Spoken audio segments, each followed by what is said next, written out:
অবসরেই চলে গেলেন Neymar junior. চোখের জলে কান্না করতে করতেই বিদায় নিলেন মেসি।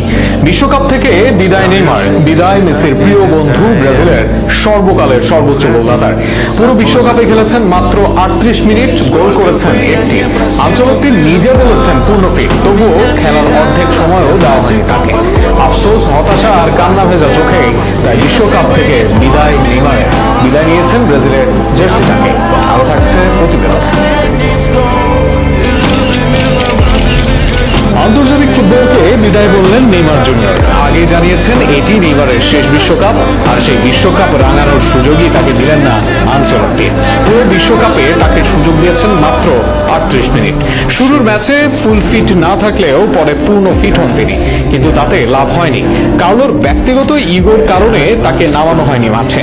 নিজের সাবেক ক্লাব শিষ্যদের অতিরিক্ত প্রাধান্য দিয়ে নেইমারকে সাইড বেঞ্চে রেখেছেন বেশি সময়। অথচ এই নেইমার ব্রাজিলের বিশ্বকাপে ভূমিকা রাখার জন্য কি বা না করেছেন। কবিদের যত বিশেষণ, যত উপেক্ষার গল্প, সবকিছু মিলিয়ে একটি পত্র লিখলেও হয়তো পুরো অনুভূতিটা ব্যক্ত হবে না। অথচ ইনজুরির আড়ালে রাখা শরীর নিয়ে যতটা দিয়েছেন ফুটবল বিশ্বকে, কিংবা গত প্রায় 1.5 যুগে ব্যক্তিগত পারফরমেন্সের যতটা মুগ্ধতা ছড়িয়েছেন, তা ফুটবল প্রেমীদের হাজারো রাত জাগার কারণ তো অবশ্যই। কারো কারো জন্য তো ফুটবলটা দেখার কারণই তিনি। বর্তমান বিশ্বের বিস্ময় লামিন ইয়ামালের এই আইডল 1992 সালে ব্রাজিলের মগি দাস ক্রুজেসে জন্মগ্রহণ করেন।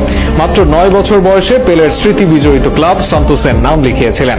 2013 মৌসুমে সান্তোসের সঙ্গে গাঁটছড়া ছিন্ন করে যোগ দিয়েছেন স্বপ্নের ক্লাব বার্সেলোনায়।